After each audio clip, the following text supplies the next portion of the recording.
Welcome to Season 4 of AIHA's podcast series, The Healthier Workplaces Show, where we explore timely and informative topics about occupational and environmental health and safety. I'm your host, Alejandro Castillo. Today's episode is part of our Luminary Series. I have the pleasure of speaking with industrial hygienist Zack Mansdorf. We are going to talk to Zack about his 50-plus years in OEHS and learn how the field has changed since he started his career.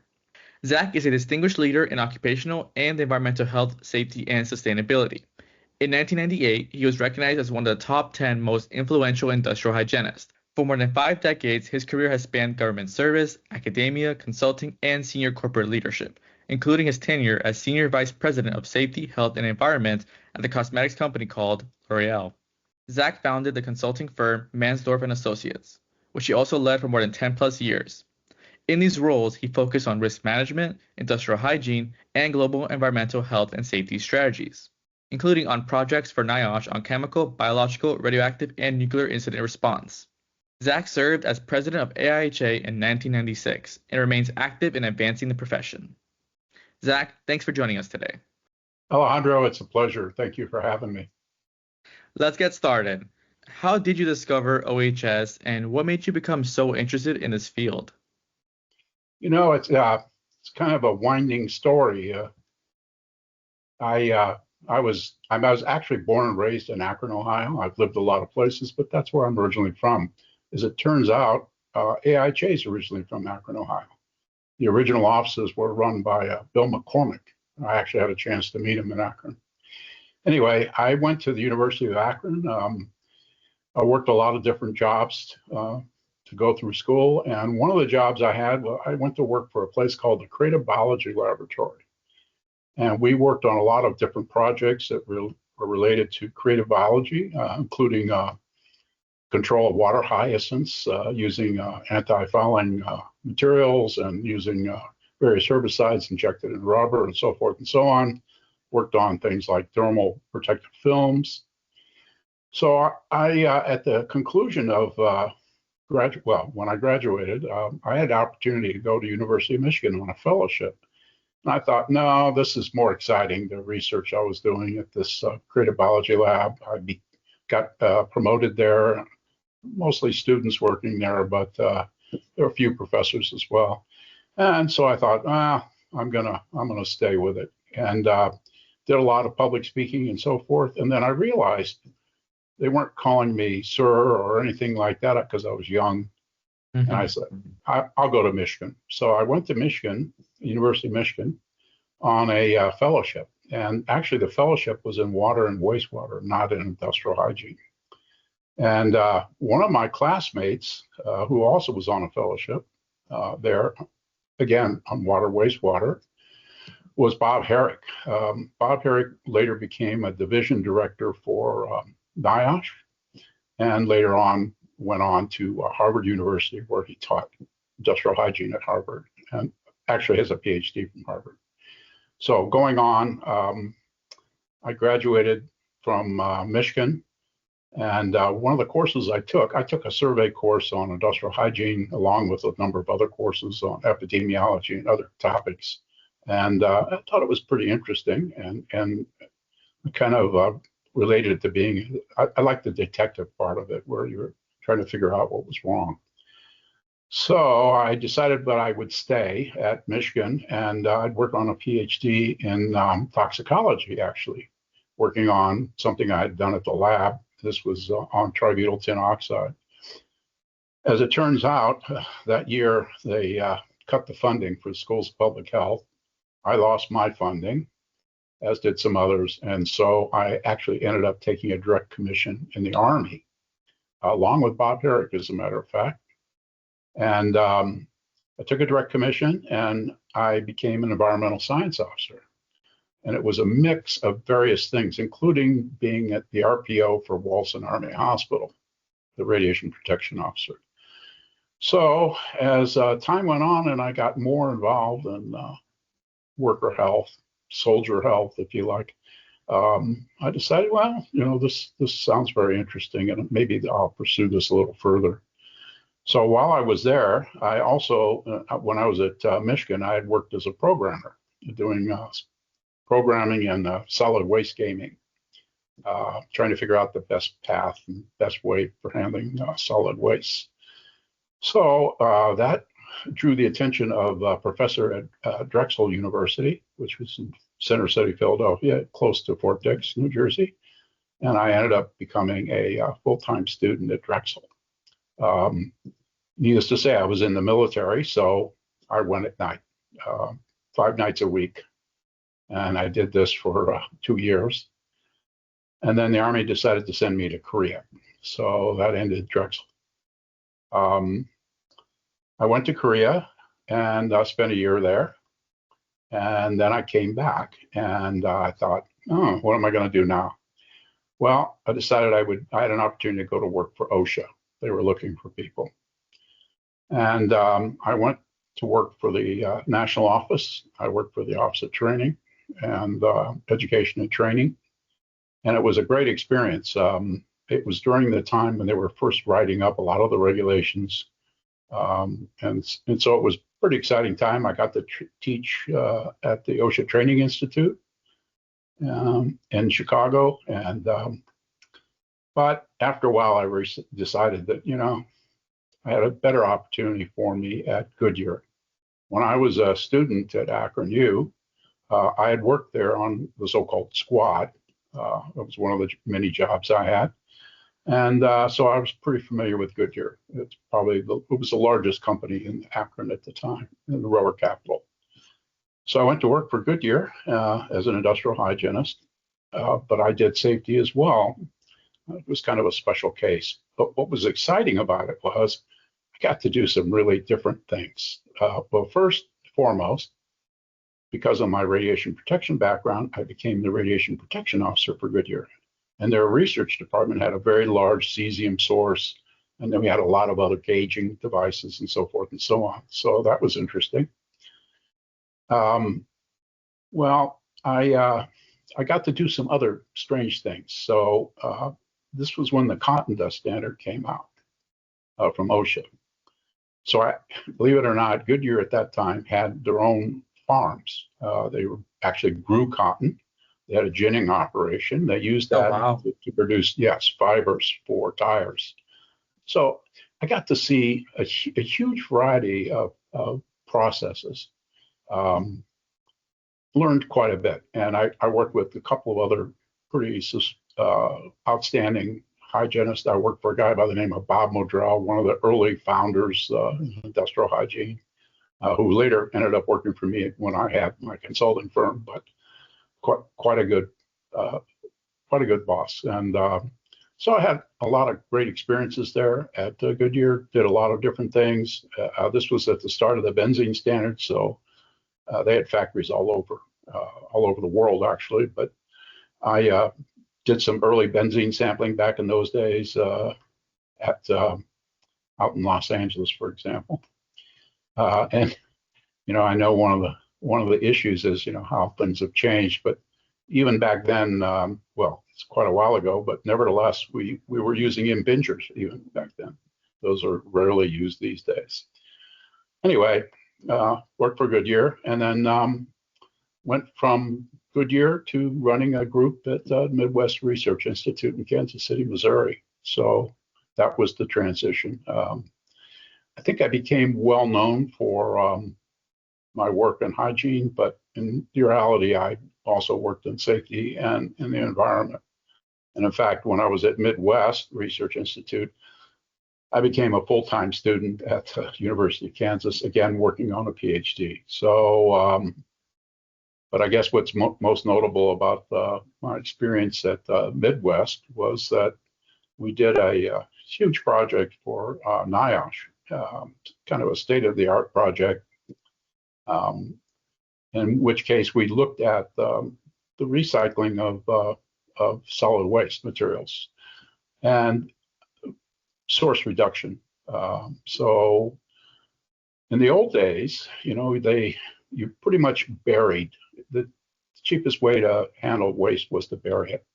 Of course. Without processing. That's right.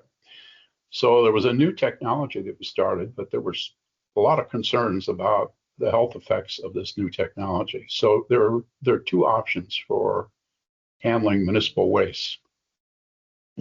And by the way, this is the project that I worked on when I was at Michigan. Um, that was this gaming device to determine where to put transfer stations, what routing the trucks would take, that sort of thing. So it's a full circle.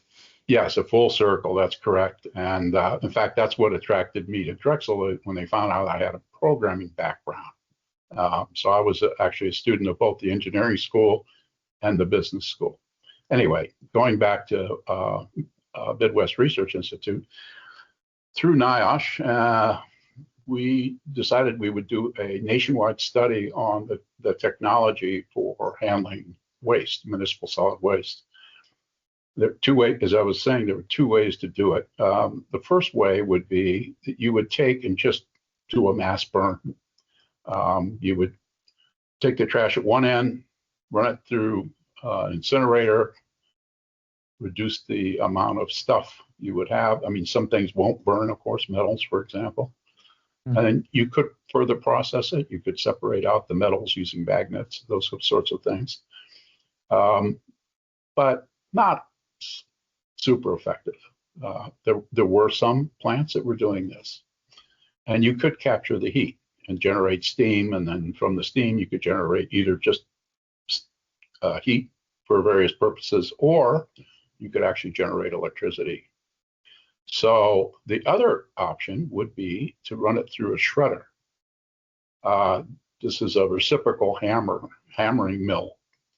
It's sort of a giant thing that you can imagine these hammer heads flipping around,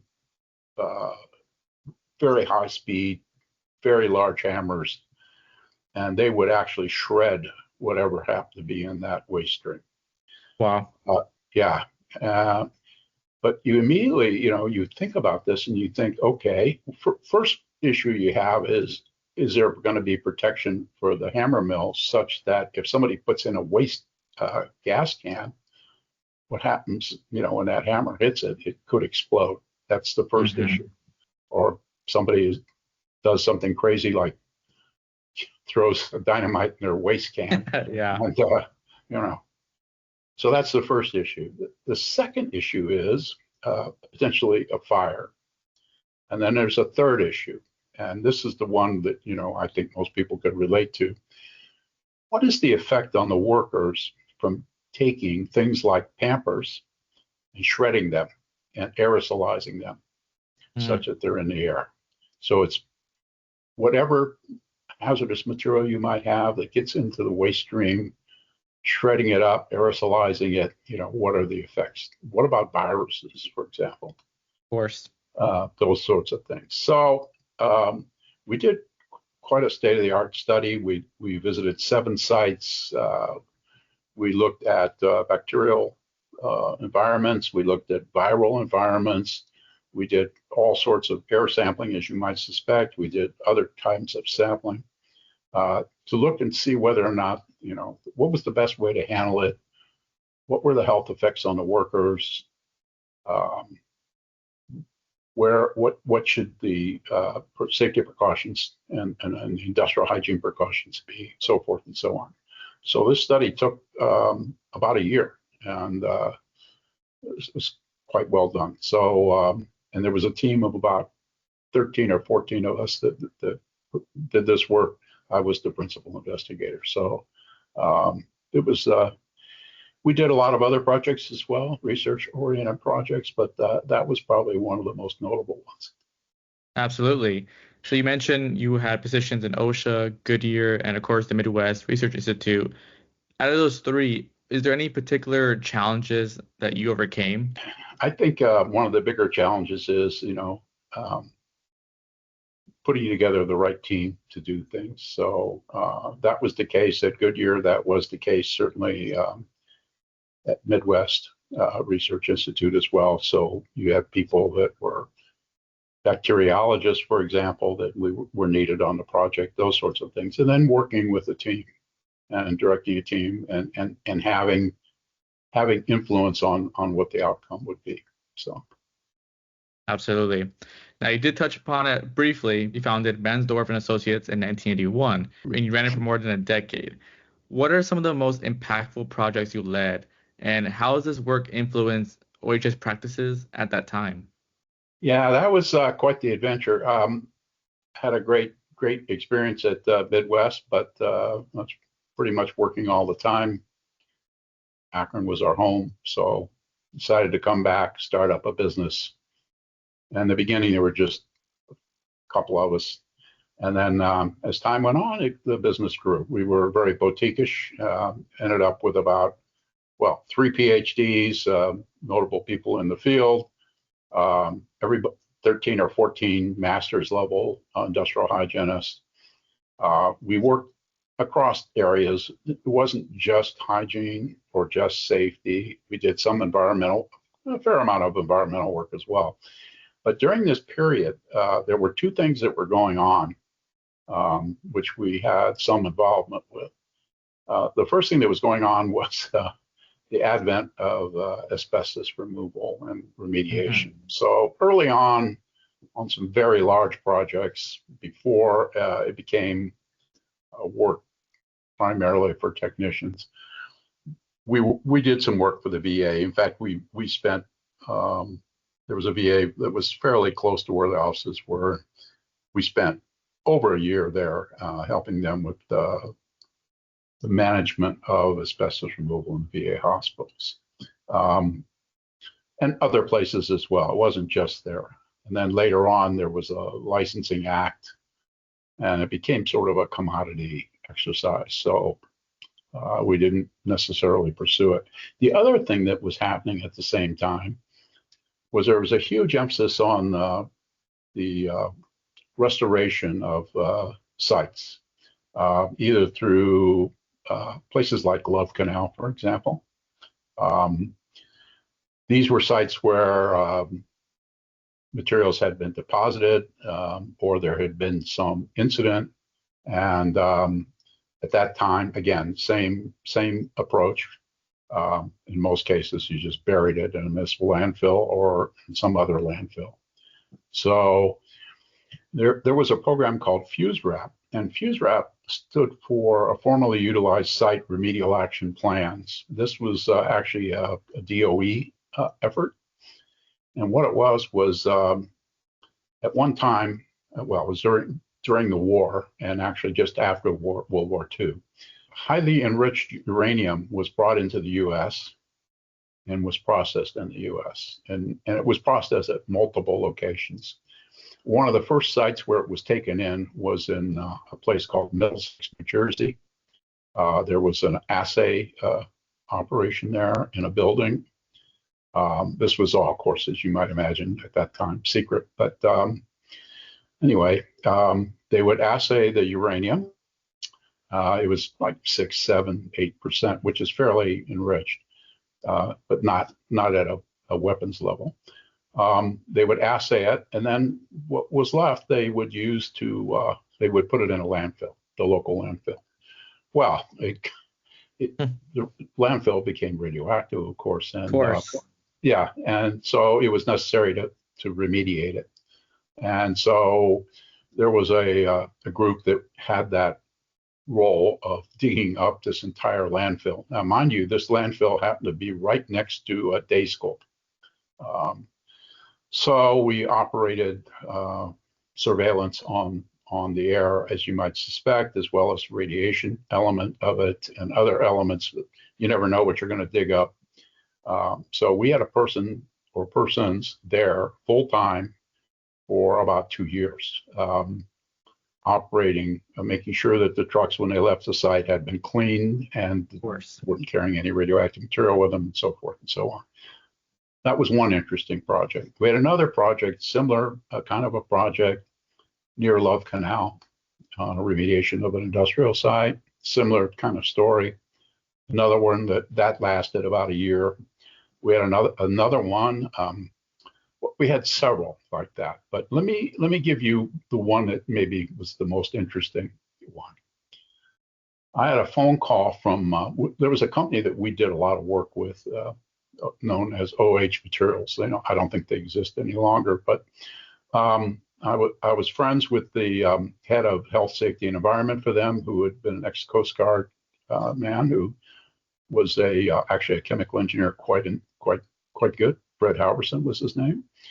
And so Fred called me and he said, "We've got a big problem down in Brazil, and I need somebody to go there soon." I said, "Okay, fine. How soon?" He said, "Well, today." So they actually, there was a contractor at the site, this steel mill. This is a very large steel mill, and it's located just outside of Valari Steel, just located outside of São Paulo, Brazil. There was a person that had responsibility for rodent control, and they were not very successful, this company. So the problem was that they had a rat population, and that rat population was eating the cables, the electrical cables. So as a consequence, they got pretty desperate, and they managed to get a hold of some material that had been banned in the US and was actually banned in Brazil. It's called 1080, and extremely poisonous for mammals, and including humans, and actually canines as well, I might add. But so there was a worker there who was doing some landscaping, and he was cutting the grass, and there was 1080 there. It's a powder, very water soluble, and he managed to aerosolize it, and the worker died, and then a couple other people died. So the Brazilian government stepped in. They shut the plant down. The workers, of course, were quite scared, and they walked off. So I led a group down there, and I guess one of the funny parts of the story, this was actually written up in the journal, the AIHA journal, by Fred, about this whole incident. But what was interesting about it was that the workers had put in canaries, like you would find in a mine.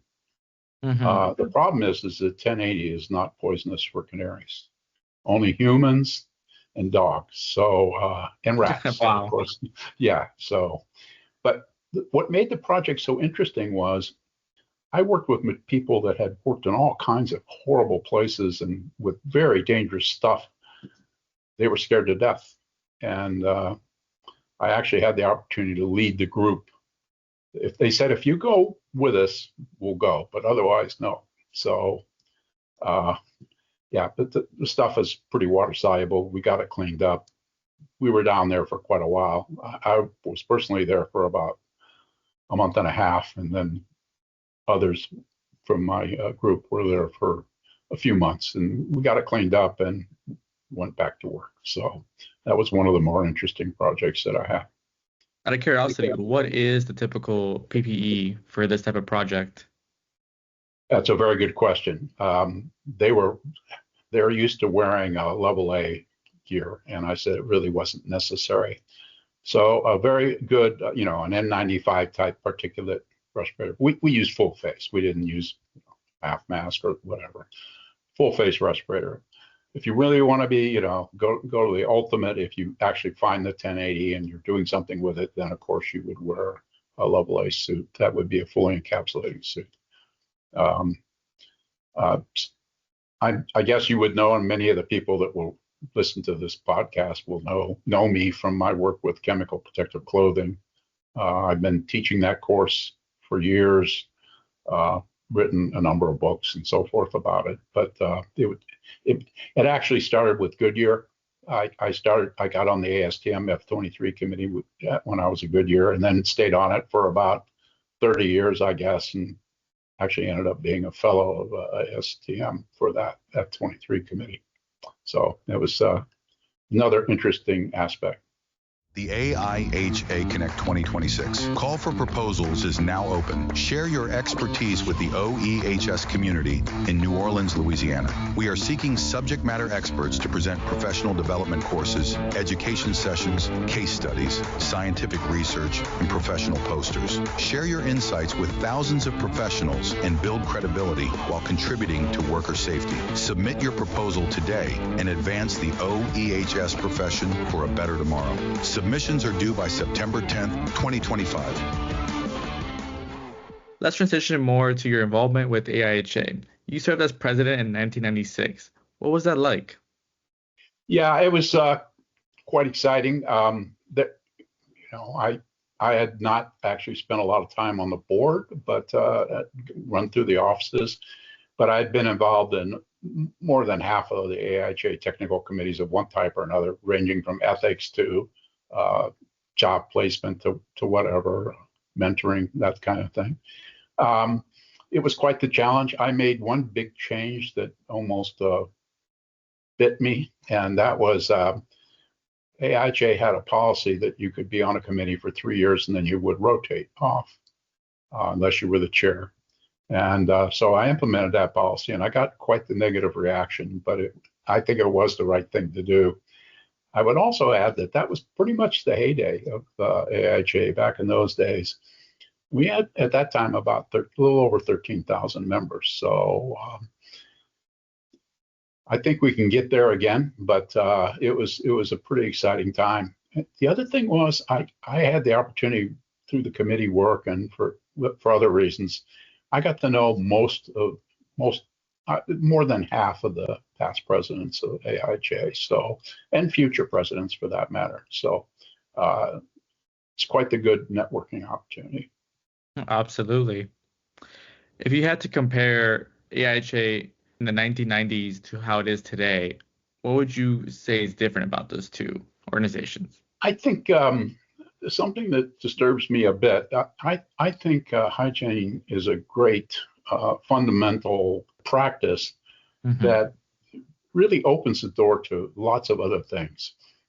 And for me, I think the field has become narrower and narrower and narrower, and I think there is too much emphasis on exposure assessment. There are so many other aspects to industrial hygiene, and from industrial hygiene, there's no reason, given the STEM background that hygienists have, most hygienists have, that you couldn't work on things like energy, or work on things like what's your carbon footprint, or problems that you have, for example, with Legionella potentially, or other biological issues.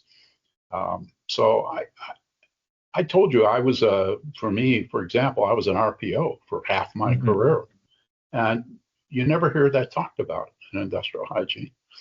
And of course, there's the issue of ergonomics and other issues like that. I think it needs to be broader, not narrower. Now, as an industrial hygienist with an influential and distinguished career, what is your opinion about how the role of an industrial hygienist is changing today?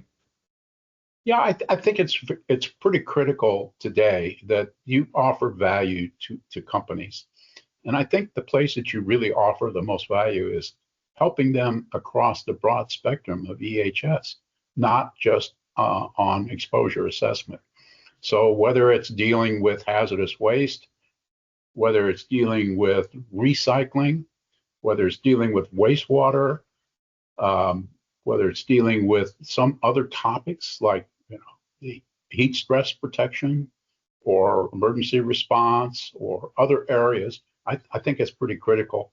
Whether you work in a group or if you only do hygiene, as it's kind of classified today, where it's exposure assessment, I think only the very largest companies would really have opportunities for you. And if you want to progress and get a seat at the table, so to speak, then I think you need to be able to do things beyond just hygiene. In the early 2000s, you served as Senior Vice President of Safety, Health, Environment at L'Oreal. You oversaw operations across 40 manufacturing sites and more than 100 distribution centers worldwide. What were the biggest OEHS challenges of such a diverse global operation? Yeah, I think you said it well. It's because it was so diverse. I had an opportunity to travel, and I had other jobs where I had opportunity to travel quite a bit internationally, but particularly at L'Oreal. I will tell a very, very quick story. So we were redoing a plant in Pune, India, and we had a group of women, about 30 women, whose job it was to make sure that when they dug up the dirt, that the earthworms were protected. They were Buddhists, and they didn't, you don't kill things because they believe in reincarnation. Of course. So you need to adapt to the culture, and that's the key. But I will say this: maybe one of the best things about L'Oreal was, and it's a very good organization, they had the same standard everywhere in the world. So it didn't matter whether you were in China or whether you were in India or whether you were in Italy or whether you were in Paris. The same standards applied. And I think the best companies do that. They take best practice and they apply it worldwide. They may make adjustments for the culture, various cultures, but they apply these standards worldwide. Chemical Protective Clothing 3rd edition is available now. The revised 3rd edition provides a comprehensive overview of the considerations necessary for implementing a successful protective clothing and equipment program. Scan the QR code or click the link below for more information. Since 2009, you worked as a consultant in AIHS and sustainability, including on NIOSH projects related to chemical, biological, radiological, and nuclear emergencies. What was the most rewarding part of this phase of your career? After my retirement at L'Oreal, I worked for another 10 years as a consultant for ERM, which later became BSI. I did a lot of travel, did a lot of work in China, a huge amount of work in China. I was one of the principal consultants that were used by Apple, doing work over there. And I did work in other places as well. I think for me that the challenge was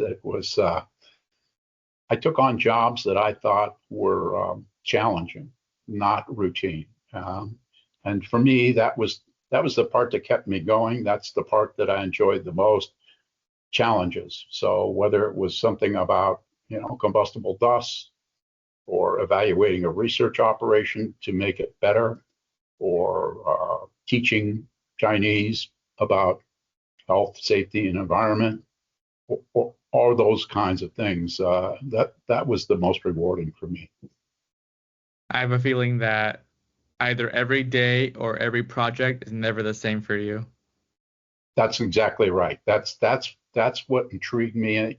I mentored a lot of people, and I've told them, if you want 8 to 5, you can go to work for a large company. It's never 8 to 5, but if you want a challenge, then there's no greater challenge than doing consulting, because it tends to be different all the time. And for me, I took on jobs that, where they could use my experience and background. So a lot of challenging jobs, actually. So you taught at Cleveland State University and Harvard, as well as led AIHA professional development courses. What roles have teaching and mentorship played in your career, and what roles do you believe play in advancing the profession?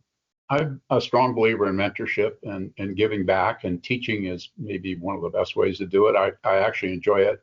I think it's the key. I think, that's your footprint in the sands of time, and mentoring people and watching them succeed, that's a rewarding experience. So for me, that was quite important. So here's my final question. What advice would you give the next generation of OEHS professionals who want to make a lasting impact in this field? So as you probably can tell from what we've discussed, I've always felt like I wanted to be challenged. Most of my career, I've worked and gone to school at the same time. I would say, as far as advising new people in the field, broaden your skills, broaden your knowledge, be of more value. And then when you reach that point where you can contribute, then contribute to others and share your knowledge. That would be my advice, whether it's writing, teaching, mentoring, or some other form of helping others. It's a very noble profession, and I think the most rewarding part of it is watching other people grow. Zack, thank you so much for joining us today. My pleasure. Thanks for having me. That wraps up today's episode of the AIHA's Healthier Workplaces show. To learn more, visit the AIHA website and follow us on social media. Thank you for tuning in, and as always, remember that healthier workplaces mean a healthier world. Until next time.